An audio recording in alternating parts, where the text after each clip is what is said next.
దేవాది దేవునికి ప్రభువైనటువంటి యేసుక్రీస్తుకి కృతజ్ఞతలు చెల్లిస్తూ ఉన్నాను. అలాగే ఈ కూడికలో హాజరైనటువంటి ఆహ్వానాన్ని అందుకుని హాజరైన మీ అందరికీ, మరి ముఖ్యంగా ఆహ్వానించినటువంటి సునీల్ గారి కుటుంబానికి, వారిలో ఈ కూడికను ఏర్పాటు చేయాలి అనే ఒక ఆలోచన దేవుడు కలిగించినందుకు మనం అందరం అటువైపు చూడాలి. ఇది కలిగించింది ఆయనే. ఈ ఆలోచన కలిగించింది. ఈరోజు ఇక్కడ ఈ కూడికను ఏర్పాటు చేయడానికి వారిలో కలిగించింది ఆయనే. ఆయన కలిగించకపోతే వాళ్ళు ఈ కూడికను ఏర్పాటు చేయరు. అందుకనే వారికి ప్రత్యేకమైన వందనాలు. వారికంటే ముందుగా నేను దేవునికి కృతజ్ఞతలు చెల్లిస్తున్నాను, వారికి కృతజ్ఞతలు చెల్లిస్తున్నాను, వచ్చిన మీ అందరికీ కృతజ్ఞతలు చెల్లిస్తున్నాను. మరి ఈరోజు మనమందరము మన ఫోకస్ అంతా దేవుని మీద పెట్టాలని నా ఆశ. నేను ఎక్కడికి వెళ్ళినా, నేను నిలబడి ఏది చెప్పాలన్నా, ఏది చెప్పినా దేవుడు మొదట దేవుణ్ణి మనం చూపించాలి, కనపరచాలి. సహజంగా ఏమవుతుందంటే ఇక్కడ మనుషులు తన్ను తానే ఎక్స్పోజ్ చేసుకుంటారు ఎక్కువ శాతం.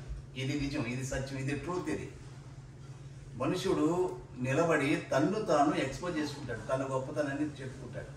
కానీ సత్యం ఏంటంటే, ట్రూత్ ఏంటంటే, నిలబడినప్పుడు దేవుని పేరిట, దేవుని నామంలో నిలబడినప్పుడు ఇది యేసుక్రీస్తు యొక్క కూడిక, యేసుక్రీస్తు యొక్క దైవికమైన కూడిక, ఆత్మ సంబంధమైన కూడిక, దైవారాధన మనం చేస్తున్నప్పుడు దైవాన్ని మొట్టమొదట ఫోకస్ చేయాలి, దైవాన్ని కనపరచాలి. ఈరోజు నేను మీకు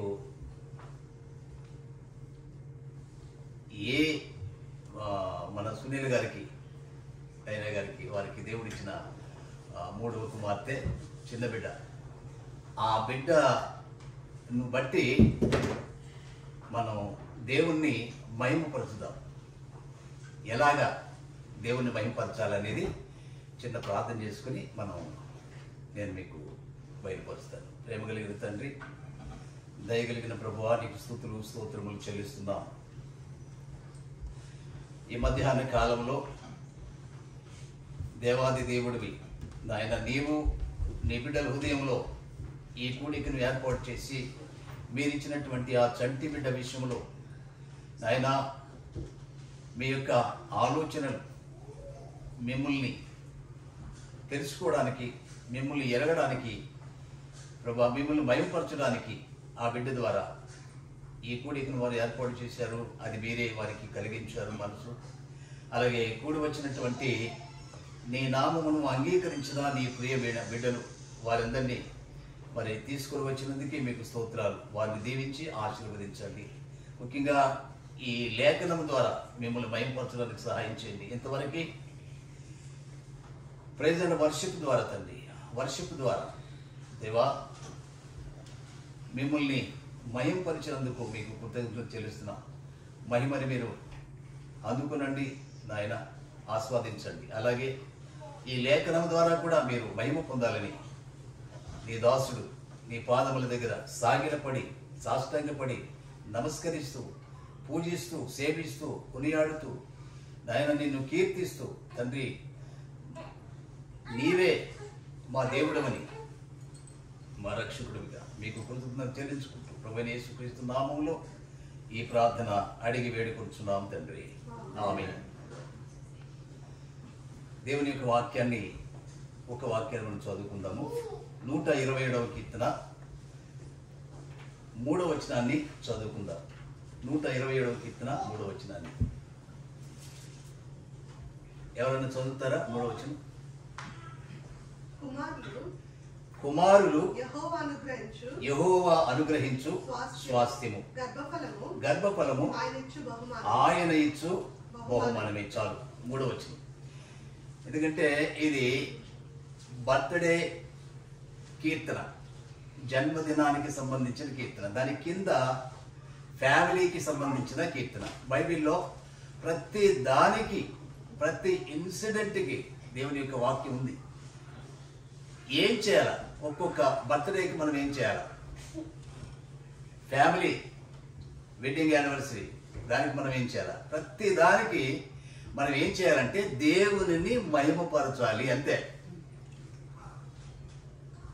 1 కొరింథీ పత్రిక 10వ అధ్యాయము 31వ వచనంలో అంటాడు, దేవుని మహిమపరచాలి, మహిమపరచాలి, మహిమపరచాలి. ఎప్పుడు మహిమపరచాలంటే చివరికి భోజనం చేసిన, పానం చేసిన మీరు దేవునికి మహిమకరంగా చేయండి అంటాడు. ఈరోజు కుమారులు యెహోవా అనుగ్రహించే స్వాస్థ్యం, గర్భఫలము ఆయన ఇచ్చు బహుమానమే. ఈ వాక్యాన్ని ఒక చోట నేను చెప్తా ఉన్నా. ఆయన అన్నాడు, పాస్టర్ గారు ఇక్కడ కుమారులు అని ఉంది కదా, మరి కుమార్తెలు లేరే, దేవుడు పక్షపాత, కుమార్తె ఎందుకు పెట్టలేదు ఇక్కడ, దేవుడు ఎందుకు రాయించలేదు పరిశుద్ధాత్మ చేత అని అంటే, అప్పుడు ఇంగ్లీష్లో అక్కడ ఏముందంటే చిల్డ్రన్స్ అని ఉంది. చిల్డ్రన్స్ అంటే పిల్లలు. అందులో కూడా పిల్లలు అంటే మగపిల్లలు, ఆడపిల్లలు కూడా వస్తారు. కానీ మన తెలుగులో కుమారులు అని ఉంది, కానీ ఇంగ్లీష్లో చిల్డ్రన్స్. మొదటి లైన్ కుమారులు అని ఉంది, చిల్డ్రన్స్ ఉంది. రెండో లైన్లో గర్భఫలం. గర్భఫలం అంటే గర్భం, గర్భంలో ఆడపిల్లలు ఉండొచ్చు, మగపిల్లలు ఉండొచ్చు. గర్భఫలం కానీ ఇక్కడ ఇద్దరికి సంబంధించింది గర్భం. కాబట్టి దేవుడు పక్షపాతి గాడు. ఆయన ఈ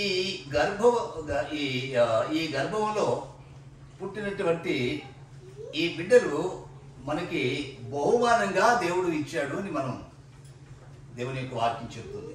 కనుక ఈ యొక్క కుమారులు యెహోవా అనుగ్రహించే స్వాస్థ్యము, గర్భఫలం ఆయన ఇచ్చు బహుమానం అంటే ఆడపిల్లలు కానీ మగపిల్లలు కానీ దేవుడు మనకిచ్చినటువంటి బహుమానాలు. ఇంతవరకు క్లియర్ కదా. దేవుడు మనకిచ్చిన బహుమానాలు, అది మగపిల్లలు కానీ ఆడపిల్లలు కానీ.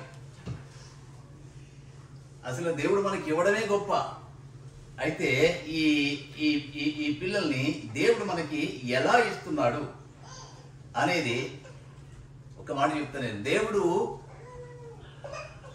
పుట్టిన ప్రతి ఒక్కరి వెనుక దేవుని యొక్క సంకల్పం ఉంది, దేవుని యొక్క ప్రణాళిక ఉంది. అందరికీ తెలియదు, అర్థమవుతుంది కదా. దేవుని యొక్క చిత్తం, దేవుని సంకల్పం, దేవుని ప్రణాళిక ఉంది ప్రతి ఒక్కరిలో. అందుకనే ఆ ప్రతి ఒక్కరి గర్భఫలంలో ఆయన ఎలాగా, ఆయన గర్భంలో ఎలాగా పుట్టాడు అంటే, పుట్టుక అనేది ఒక మాట, నేను ఇంపార్టెంట్ మాట ఇది. పుట్టుక అనేది, జన్మదినం అనేది ఆశ్చర్యము. జన్మదినం అనేది ఆశ్చర్యం. జన్మదినం అంటే కేకు తెచ్చుకొని కట్ చేసుకోవడం, కొత్త బట్టలు, లేకపోతే హంగామా, లేకపోతే ఫంక్షను, ఇది మంచిదే కాదనట్లేదు. కానీ దీనికి మించి బర్త్డే అంటే, జన్మదినం అంటే, బైబిల్లో చెప్పిన జన్మదినం ఏంటంటే, జన్మదినము బైబిల్లో పాత నిబంధనలు ఫరో రాజు చేసుకున్నాడు, కొత్త నిబంధనలు హేరోదు రాజు. ఇంకెక్కడ బర్త్డే చేసుకున్నట్టు లేదు. చేసుకుంటే తప్పు అంటే తప్పు కాదు. ఏ వంక, ఏదైనా బహానా, హిందీలో అంటారు బహానా, ఏదైనా ఒక వంక పెట్టుకుని నువ్వు కూడిక పెట్టుకో, వర్షిప్ చేయి. ప్లస్ రెండోది దేవుణ్ణి తెలియచేయాలి. దేవుడు తెలవట్లేదు. దేవుడు ఎంతగా తెలిస్తే మనం అంతగా ఆయనకి అతుకుపోతాం. దేవుడు తెలియక దేవుడిని ఎలాగా సేవించాలా, దేవుడిని ఎలాగా పూజించాలా, దేవుడిని ఎలా ప్రార్థించాలి తెలియక, దేవుడిని ఎలా ఫాలో అవ్వాలి తెలియడం లేదు. తెలియక బర్త్డే అనగానే పుట్టిన బిడ్డ మీద ఫోకస్ పెట్టి పుట్టించిన దేవుణ్ణి మర్చిపోతాం. ఆయనకు మనం ఏమి చేయం. ఖాళీ నోటుతో ఆ దేవానికి స్తోత్రం, దేవుడు దయ వల్ల ఈ బిడ్డ పుట్టాడు అంతే. హృదయము, మనసు మొత్తం ఇక్కడే ఉంటుంది. నేను మీకు సత్యం చెప్తున్నా, ఇది నిజం. ఇది కానీ చాలా మందికి ఇష్టం ఉండదు. ఇది నిజం చెప్తే ఇష్టం ఉండదు. నిజం చెప్తే చాలా కఠినంగా ఉండదు. యేసు ప్రభు చెప్పిన అన్ని నిజాలే చెప్పాడు. ఆయన చెప్పిన నిజాలని తట్టుకోలేక సిలువ వేశారు. ఎవరు? యూదులు. ఈరోజు యూదులు చూద్దామని వెళ్ళాను. నాకు ఒక ఆశ. ప్రపంచంలో భూమి ఆకాశాలు సృష్టించిన దేవాది దేవుడు ప్రపంచంలో ఒకే ఒక జాతిని ఎన్నుకున్నాడు. ఆ జాతి యూదులు. వాళ్ళని ఇంతవరకు నేను చూడలేదు, ఎలా ఉంటారో అని ఒక గంపెడ ఆశతో వెళ్ళాను నేను ఈరోజు. మరి వాళ్ళ యూదులో బాధ నాకు తెలియదు. మొత్తం మీద ఒక ఆరాధన. నేనేం చెప్తున్నానంటే, ఎంత గొప్ప దేవుడు. ఆ దేవుడిని మనం తెలుసుకోవడానికి ఏదైనా ఒక వంక పెట్టుకొని మనం మీటింగ్ పెట్టుకోవాలి, గుడికి పెట్టుకోవాలి. అపోస్తలులు అలా పెట్టారు. ప్రతి దినము ఇంటింటా కూడుకొనుచు అని ఉంది బైబిల్లో. ఫస్ట్ ఒరిజినాలిటీ క్రిస్టియన్ వాళ్ళు, ఒరిజినల్ క్రైస్తవులు ప్రతి దినము వంక మీద ఒక బహాన పెట్టుకుని కూడికి పెట్టుకుని అక్కడ దేవుని యొక్క సత్యం, దేవుడిని తెలుసుకోవడం మనకి మంచిది కాదు, మన జీవితానికి ఆనందం. పుట్టుక అంటే ఆశ్చర్యం. పుట్టుక బర్త్డే అనగానే ఆశ్చర్యంలో మునిగిపోవాలి. ఇది రియల్ బర్త్డే. ఎలాగా అనంటే, ఉదాహరణకి నేను 1957లో పుట్టా. 1957. 57లో నవంబరు 24న పుట్టాను. కానీ క్లాసులో, స్కూల్లో సర్టిఫికేట్లో ఏప్రిల్ 1.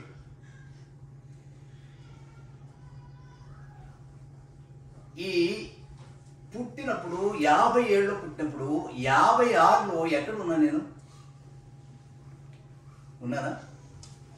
55లో ఉన్నానా నేను? ఇప్పుడు 56లో కడుపున పడ్డాను, 57లో పుట్టాను, ఓకే.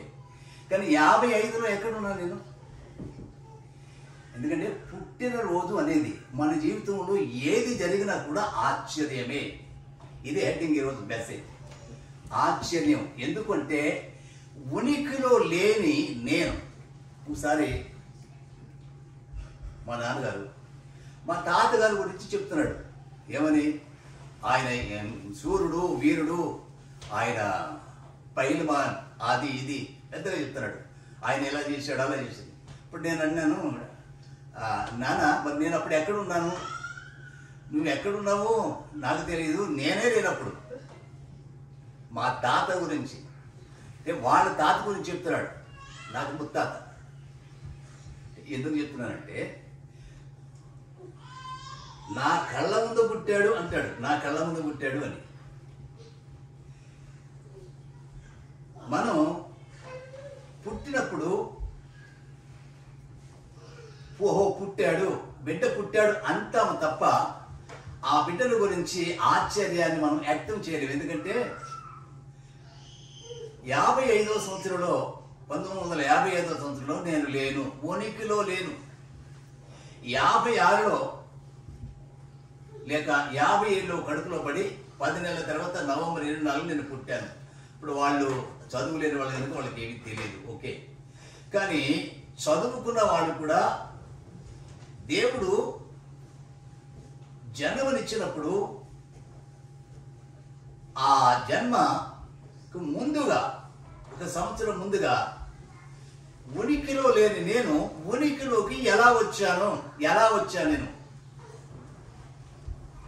గర్భంలో ఎలా వచ్చాను నేను? అదే అంటాడు దావీదు. దయచేసి వినండి. 139వ కీర్తన 139, దాంట్లో 13 వర్సెస్. నా అంతరంద్రియములను నీవే కలుగజేసితివి, నా తల్లి గర్భమునందు నన్ను నిర్మించిన వాడవు నీవే. చూడండి, ఒక్కసారి దేవుడి మీద పోగలు పెట్టండి. దేవుడు దావీదంటాడు, నా అంతరంద్రియాల్ని, నా అంతరంగములో ఉన్న ఇంద్రియాలని నీవే కలుగజేసితివి.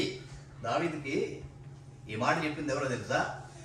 దేవుని యొక్క నాడి పట్టుకుని దేవుని మనసును ఎరిగినవాడు, దేవుని హృదయాన్ని ఎరిగినాడు, హృదయానుసారంగా జీవించాడు. నేను ఇప్పుడు అదే మీకు చెప్తున్నాను. దేవుణ్ణి మనము ఏ విధంగా ఎరగాలి, ఏ విధంగా తెలుసుకోవాలంటే ఆయనను ఉన్నది ఉన్నట్టుగా మనం తెలుసుకోవాలి. దావీదు తెలుసుకున్నాడు. నా అంతరంద్రియాలు నీవే కలుగు చేసినవి, నా తల్లి గర్భమునందు నన్ను నిర్మించిన వాడవు నీవే. ఇక్కడ చూడండి 14వ వచనంలో, నీవు నన్ను కలుగ చేసిన విధము చూడగా భయమును ఆశ్చర్యమును నాకు పుట్టుచున్నవి. అందును బట్టి నేను నీకు కృతజ్ఞతాస్తుతులు చెల్లించుచున్నాను. ఎందుని బట్టి? నా తల్లి గర్భములో నన్ను నిర్మించిన వాడు నీవే. నిర్మాణకుడు ఆయన, నిర్మించాడు. ఆయన ఎలా నిర్మించాడు? కిందుంది, ఆ కార్యములు ఆశ్చర్యకరములు. ఆ సంగతి నాకు బాగా తెలిసి ఉన్నది. నేను రహస్యమందు పుట్టిన నాడు, భూమి యొక్క అగాధ స్థలములలో విచిత్రంగా నిర్మించబడిన నాడు, నాకు కలిగిన ఎముకలను నీకు మరుగై ఉండలేదు. నేను పిండమనై ఉండగా నీ కన్నులు నన్ను చూచెను. నియమించబడిన దినములలో ఒకటైనా కాకమునిపే నా దినములన్నీ నీ గ్రంథములో లిఖితములాయను. నియమించబడిన దినములలో ఒక్కటి కూడా కాకుందంటే కడుపులో పడక ముందే, పిండము కాక ముందే, అసలు నేను పుట్టక ముందే నీవు నన్ను ఎరిగితివి. అర్థమవుతుందా? అర్థం కాదు మనకి. ఎందుకంటే ఇంత లోతుగా మనకు అర్థం కాదు, మనం ఆలోచించం కూడా. నాకు ఆశ్చర్యము అంటున్నాడు దావీదే. ఉన్నాడు, దీనిని చూచి నువ్వు నన్ను కలుగు చేసి నా తల్లి గర్భంలో నన్ను నిర్మించిన విధానం చూసి నేను ఆశ్చర్యపోతున్నాను. ఆశ్చర్యం, ఇక నేనేం చేయలేను, ఆశ్చర్యంలో మునిగిపోయి అలా ఉంటా. అంటే నేను మీకు ఏం చెప్తున్నానంటే, దేవుడు జన్మనిచ్చాడు, బిడ్డలనిచ్చేది ఆయనే కదా. కుమారులు యెహోవా అనుగ్రహించు స్వాస్థ్యము గర్భఫలము ఆయన ఇచ్చు బహుమని. ఆయనే. పిల్లల్ని లోకంలో ఎవరెవరు? తల్లిదండ్రులు ఎవరు? అమ్మనాన్నలు ఎవరు? ఇంకెవరెవరు? దేవుడే. ఆ దేవుడు ఇచ్చినప్పుడు మనం ఏం చేయాలంటే అది మహాభాగ్యంగా ఎంచుకొని దేవునికి కృతజ్ఞతాస్తుతులు చెల్లించాల.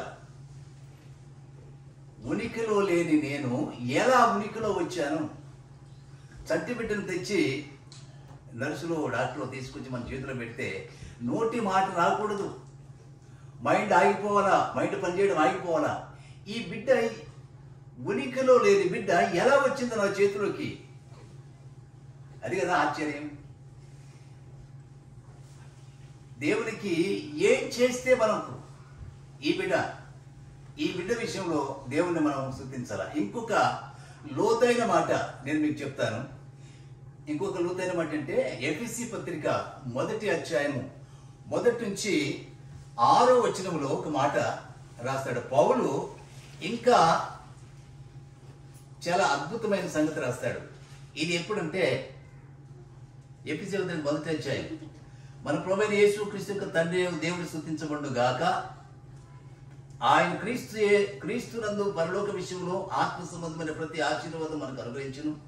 ఎట్లనగా తన ప్రియని యందు తన ఉచితంగా మనకు అనుగ్రహించిన తన కృప మహిమ కీర్తి కలుగునట్లు తన చిత్త ప్రకారమైన దయా సంకల్పము చొప్పున యేసు క్రీస్తు ద్వారా తనకు కుమారులుగా స్వీకరించుటకై మనలను ముందుగా తన కోసము నిర్ణయించుకొని, ఎలాగంట యేసు క్రీస్తు ద్వారా దేవుడు తనకి కుమారుడుగా, దేవునికి కుమారుడుగా, ఎవరి ద్వారా?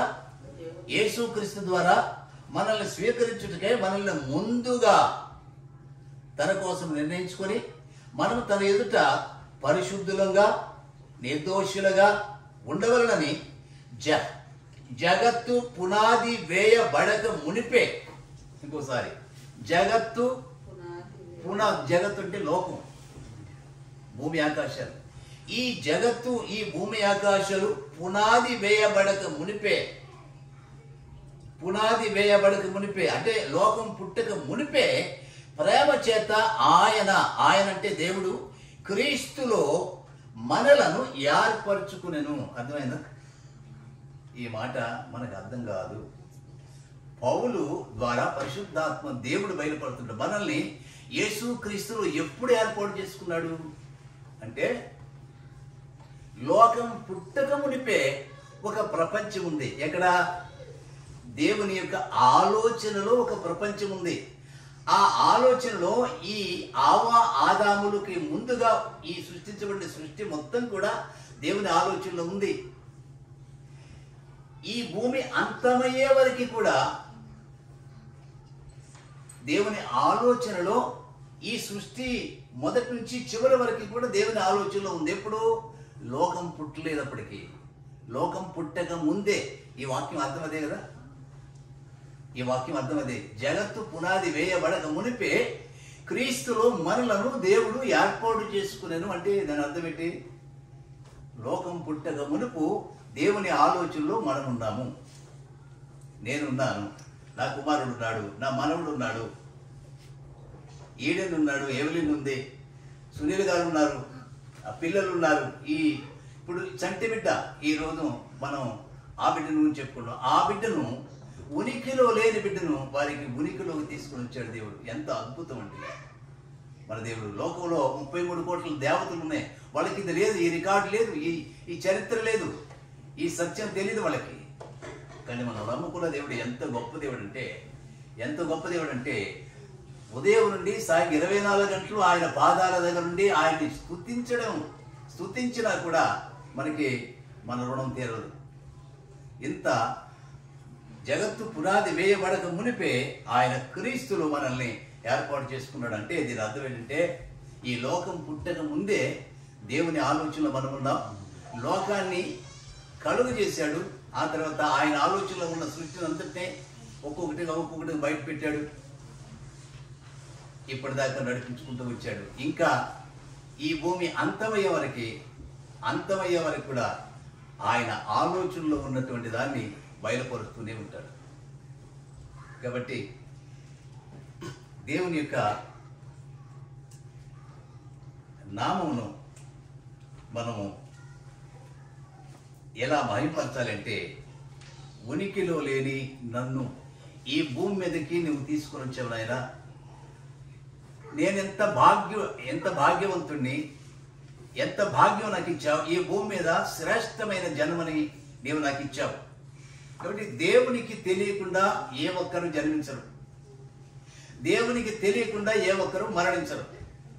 దానికి ఒక చిన్న మాట చెప్తాను. సిరియా రాజు ఉన్నాడు ఒక ఆయన దగ్గర ఒక సైన్యాధిపతి ఉన్నాడు. ఆయన కుష్ఠరోగి. అయితే సిరియా రాజు యుద్ధానికి వెళ్ళి యుద్ధంలో గెలిచి ఇశ్రాయేల్ దేశాన్ని అక్కడి నుంచి ఒక చిన్నపిల్లని తీసుకొని వచ్చారు. సిరియా రాజు దగ్గర నయమాన్ ఉన్నాడు, కుష్ఠరోగి. ఆ కుష్ఠరోగి ఇంట్లో పని చేస్తూ ఉంది పిల్ల. అప్పుడు ఆ పిల్ల చెప్పింది, నా యజమానుడు ఈ కుష్ఠరోగి బాగుపడాలంటే మా దేశంలో, ఇజ్రాయెల్ దేశంలో ఒక ప్రవక్త ఉన్నాడు, ఆయన దగ్గరికి వెళ్తే బాగుపడదంటే అది సైన్యాధిపతికి చెప్తే, సైన్యాధిపతి రాజుకు చెప్తే రాజు లెటర్ రాసి సైన్యాధిపతికి ఇచ్చాడు. సైన్యాధిపతి బహుమానాలు, బంగారం అవన్నీ తీసుకొని ఇజ్రాయెల్ దేశం వెళ్తాడు. వెళ్ళి రాజుకి ఇస్తే అక్కడ 2వ రాజుల గ్రంథం 5వ అధ్యాయము 7వ వచనం అంటాడు, ఆ ఇశ్రాయేలు రాజుకి ఇస్తే ఆ లెటర్ చదువుకొని వస్త్రాలు చింపుకుంటాడు. ఏం చింపుకుంటాడు?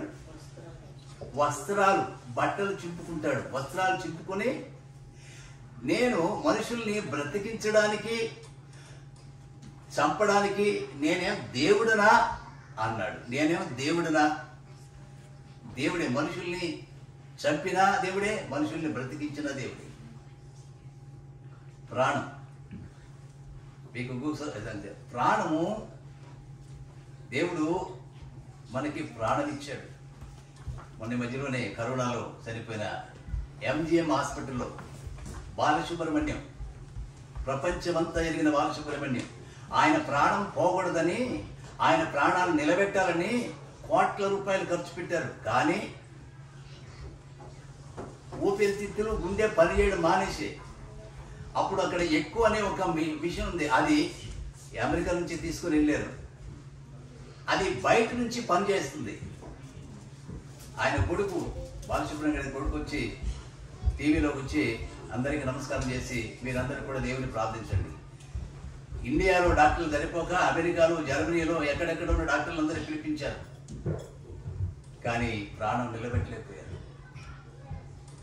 నేనేం చెప్తున్నానంటే, దేవుణ్ణి ఎంత ముద్దు పెట్టాలా, ఎంతగా హత్తుకోవాలనేది నేను చెప్తున్నాను. ఎంత గౌరవించాలి, ఎంత గణపరచాలి, దేవునికి ఎంత భయపడాలి, ఎంతగా తలవాలి దేవుణ్ణి అనేది మీకు చెప్తున్నా. నేను ప్రాణం నిలబెట్టలేని ఆయనకి కోటీశ్వరుడు, ప్రపంచం అంతా ఎరుగున కనుక మనల్ని ఎవరు ఎరగరు ప్రపంచంలో, మనం తెలియదు, ఆయనకు తెలుసు. కానీ